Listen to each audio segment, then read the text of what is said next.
Cette vidéo est sponsorisée par Cooper, je vous en parle en fin de vidéo. Quand on parle de ma chaîne, on dit de plus en plus, avant il faisait de la philo, maintenant c'est surtout ses réflexions personnelles, il y a un peu de philo, mais c'est de plus en plus du développement personnel. Et il y a un petit truc péjoratif là-dedans, je crois. Alors moi je le prends pas du tout comme tel, mais je sais que dans l'esprit de beaucoup de gens, c'est le cas, et donc du coup, indirectement, parfois, je me demande si je le ressens pas comme tel. Et ce que je trouve intéressant, c'est que cet aspect péjoratif lié au développement personnel, on le retrouve pas dans plein d'autres pays, par exemple. Et pour ça, c'est simple, il suffit d'aller sur la page Wikipédia, par exemple, du développement personnel, et rien qu'en termes d'intro, on peut changer donc de langue sur Wikipédia, et on se rend compte que c'est pas du tout la même manière de présenter les choses suivant chaque langue. Par exemple, en français, on a « Le développement personnel n'a pas de définition institutionnelle et cette formule peut être utilisée pour légitimer des méthodes très variées.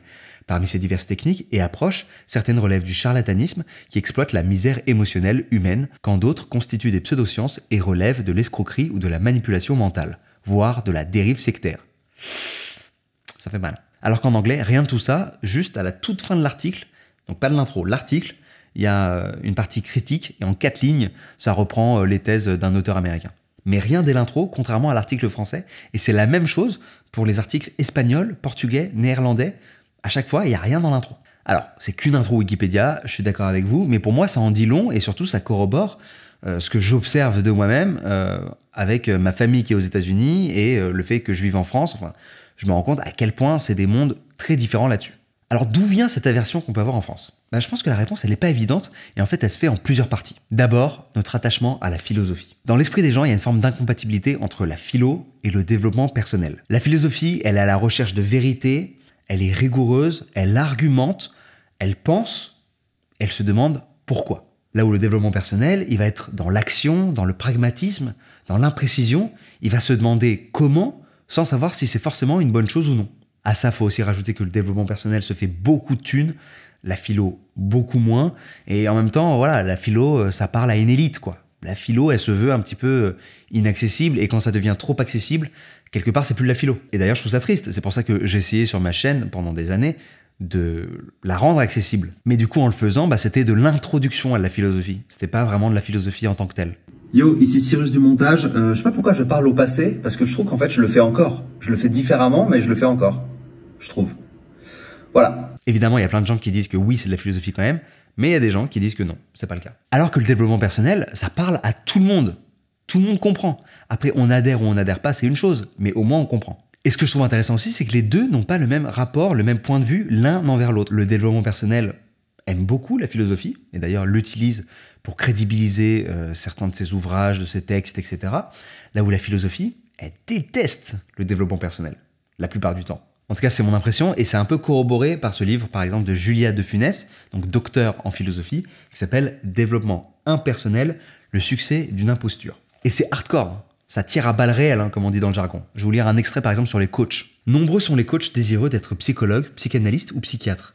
Mais les concours de médecine ou les examens de psychologie demeurent réservés aux plus travailleurs d'entre nous. Waouh. Ish. Alors je ne vais pas rentrer dans les attaques contre le développement personnel que je trouve injustifiées ou qui sont faites par des gens qui connaissent très mal le milieu, je trouve. Mais par contre, c'est vrai qu'il y a des aspects négatifs au développement personnel. Et ça, on peut les identifier. Déjà, il peut y avoir une dépendance. En gros, certaines personnes vont se sentir bien en lisant un bouquin de développement personnel parce qu'on se sent boosté, on a la patate, ça nous permet de croire en plein de choses, on a envie de conquérir le monde. Et donc, on s'attache finalement à cette sensation. C'est hyper agréable, cette sensation. On a l'impression de pouvoir mettre en place tous les changements qu'on veut dans notre vie. Le souci, c'est que certaines personnes, elles tombent dans ce truc où elles vont pas mettre en place les méthodes, elles vont pas faire les efforts qu'il faut, etc. Et elles vont juste finalement continuer de lire des livres de ce type. Et donc, c'est un peu comme si elles se développaient personnellement, mais par procuration, un peu. Donc ça peut entrer une sorte de dépendance où on va pas lire le livre de développement personnel pour s'améliorer, mais entre guillemets juste par plaisir, quoi. Et c'est pas super enrichissant de faire ça, je pense. Alors c'est pas très très grave quand c'est une dépendance qui est au niveau du bouquin, mais quand ça se passe au niveau des coachs, là c'est plus embêtant, parce qu'ils peuvent vous prendre beaucoup plus qu'ils ne vous apportent. Évidemment ça dépend des coachs, mais ça peut être vraiment relou. Un autre problème que ça peut entraîner, c'est que parfois ça nous donne l'illusion que tout est possible, tout est réalisable. Et donc quand on n'y arrive pas, c'est encore plus difficile, et c'est même parfois humiliant. Et donc on voulait avoir plus d'estime de soi, et on se retrouve avec une estime de soi qui est encore moins forte. Donc c'est la déprime, quoi. Donc on est triste, on n'est pas bien. Mauvaise vibes. Et enfin, il y a des gens que ça fait culpabiliser. Et ça, j'avoue, j'ai plus de mal à comprendre. C'est un commentaire qu'il y a eu d'ailleurs sur ma dernière vidéo, par exemple, sur la productivité, avec Elon Musk et tout. J'ai eu des commentaires genre ça me fait culpabiliser cette vidéo. Et ça me gêne vachement, j'ai vachement un problème avec ça. Parce qu'en fait, c'est faux. Une des premières choses qu'on apprend en communication non violente, ou quand on commence à travailler sur ses émotions, c'est qu'on est responsable de ses émotions. Et on n'a pas à tenir les autres responsables de ses émotions à soi. On peut être désolé que la personne se sente blessée suite à quelque chose qu'on a dit, par exemple. Mais on n'est pas responsable de ce que la personne ressent. Ça, c'est la base des rapports bienveillants. Parce que si vous faites porter à l'autre la responsabilité de vos émotions, il ne peut pas y avoir de bienveillance. Il va y avoir que des reproches, que de la non-remise en question. C'est pas possible. Quand je fais une vidéo sur la productivité et que je reçois un message genre « cette vidéo me fait culpabiliser », c'est un abus de langage qui est hyper néfaste parce qu'il entraîne cette déresponsabilisation. Qu'est-ce qui se passe en fait ? Je prends la décision de regarder cette vidéo. Ok ? Décision libre, il y a un titre, enfin bref, tout est clair. Je prends la décision de regarder cette vidéo, je ressens de la culpabilité. Il y a des chances pour que cette culpabilité, je la ressente parce que quand je regarde cette vidéo, mon estime de moi diminue. C'est très différent de cette vidéo me culpabilise, parce que ça laisse entendre que l'auteur de la culpabilisation, c'est la vidéo, alors qu'en fait, c'est soi, et c'est le décalage entre ce qu'on aimerait être par rapport à ce qu'on est. Donc ça, pour moi, la question de la culpabilisation, ça n'en est pas une. C'est triste que des gens culpabilisent quand ils sont face à ce type de contenu, c'est sûr, mais personne ne les oblige à s'y confronter. Il n'y a pas de souci. Et si elles s'y confrontent et qu'elles culpabilisent, il y a certaines personnes qui vont rester dans cette culpabilité-là, il y a d'autres personnes qui vont vouloir travailler cette culpabilité et ça va être le déclenchement d'autres choses. On réagit tous de manière différente. Pour les deux soucis précédents, c'est plus compliqué, mais ça fait penser au sport. On retrouve ces mêmes problématiques dans le sport, je trouve. 1, les salles de sport et les coachs qu'on raque alors qu'on n'y va pas. 2, les gens qui partent dans des extrêmes, qui deviennent bodybuildés de ouf et qui se shootent aux stéroïdes. C'est même dangereux pour la santé. 3, le fait qu'on nous fasse rêver avec des corps de rêve, etc. Et puis voilà, entraînement facile, etc. Et en fait, quand on n'y arrive pas, on a notre estime de soi qui est encore plus basse qu'avant. Est-ce que pour autant, on va avoir une image négative du sport ? Ou même une image négative de la musculation et du fitness ? Non. Non. Pourquoi ? Parce qu'on considère que ça apporte plus de bien que de mal. Et c'est un peu ce que je pense du développement personnel. D'ailleurs, c'est pas un peu ce que je pense, c'est exactement ce que je pense. Ce qui nous manque, c'est de revenir à la base de ce qu'est le développement personnel.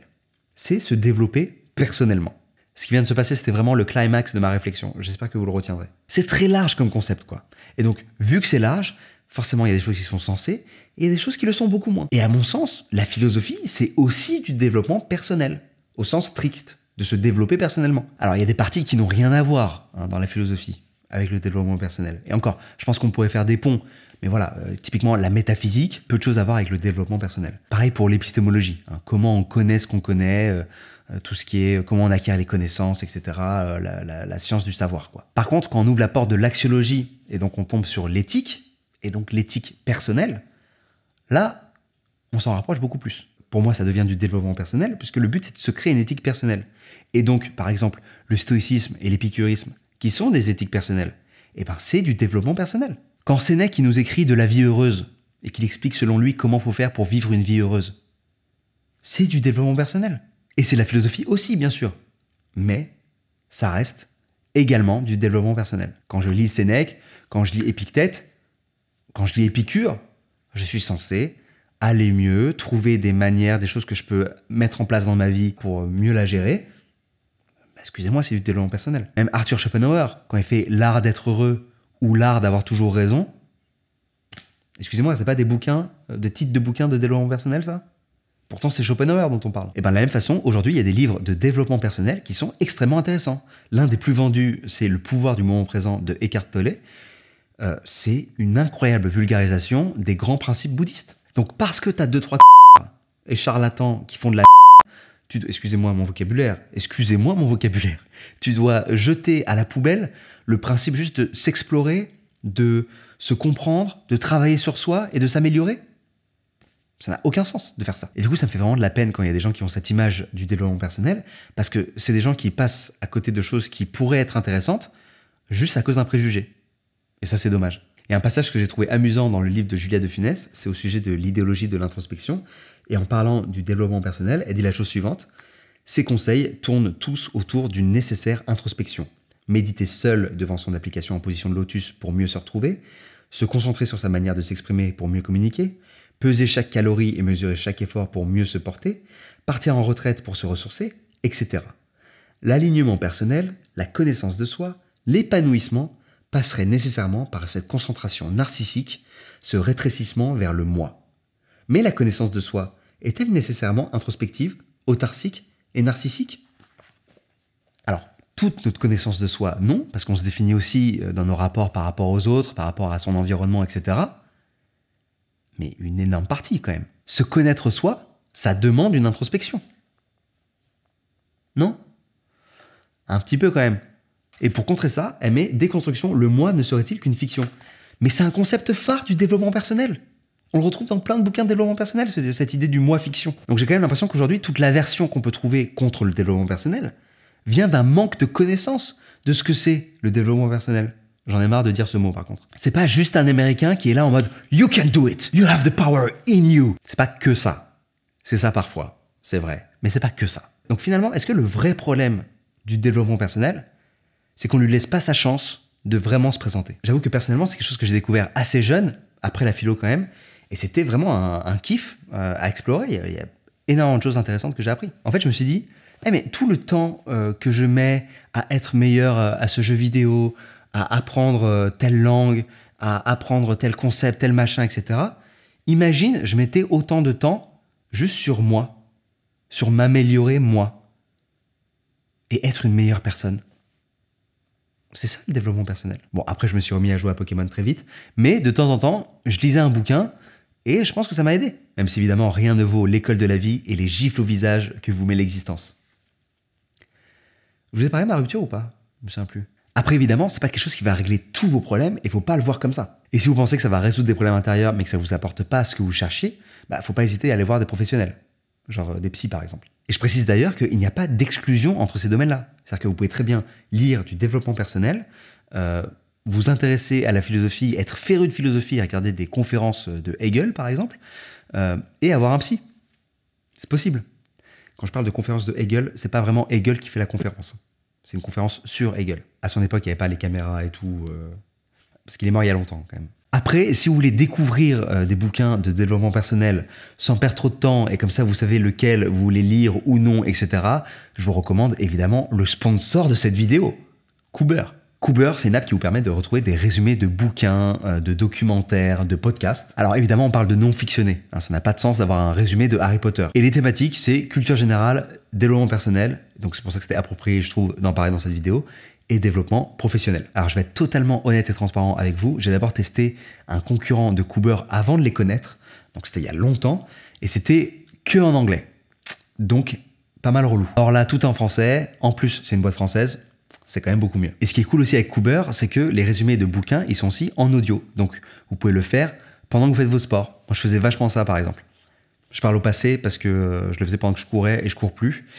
Voilà, c'est pas du tout de ça dont j'ai envie de vous parler, j'ai envie de vous parler de Cooper. En temps normal, c'est 7,99 par mois ou 6,67 par mois avec un abonnement à l'année. Mais là, avec le lien que je vous mets en description, vous pouvez essayer Cooper Premium gratos pendant 1 mois. Je les remercie, évidemment. J'espère que vous allez découvrir plein de trucs cool que vous ne seriez pas allé voir en temps normal. Par exemple, je me souviens qu'à un moment, je me suis vachement intéressé à l'éducation. Voilà, en temps normal, je ne serais pas allé acheter des livres d'éducation ou lire des livres entiers, etc. Parce que c'est vraiment, enfin, j'ai pas d'enfant, je vais pas en avoir tout de suite, peut-être que j'en aurai jamais, j'en sais rien. Mais ce que je veux dire, c'est que c'était pas mon projet. Alors que là, avec un petit truc comme ça, où c'est des résumés et tout, j'ai pu m'y intéresser et j'ai pu satisfaire ma curiosité, quoi. Et juste pour ça, c'est un outil incroyable. Et du coup, je pense que ça va vous parler parce que je sais à quel point vous êtes curieux. N'oubliez pas le lien en description. Encore merci à Cooper d'avoir sponsorisé cette vidéo. Merci à Julia De Funès pour avoir écrit ce bouquin qui m'a permis de mieux comprendre pourquoi les philosophes détestent le développement personnel. Merci à celles et ceux qui font du beau développement personnel et à tous les charlatans. J'espère que vous allez croupir 6 pieds sous terre en train de vous faire ronger par des vers, finalement comme nous tous.